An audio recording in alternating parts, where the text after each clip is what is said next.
సృష్టికి మూలం అమ్మతనం, సృష్టించలేనిది అమ్మ గుణం. అమ్మ పాడే జోల పాట అమృతాని కన్న తీయంట. అమ్మ పాడే లాలి పాట తేనెలూరి పారే ఏరుంట.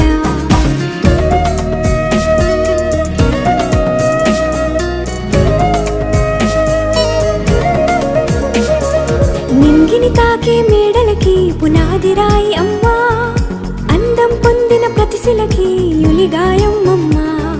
నింగిని తాకే మేడలకి పునాది రాయి అమ్మా,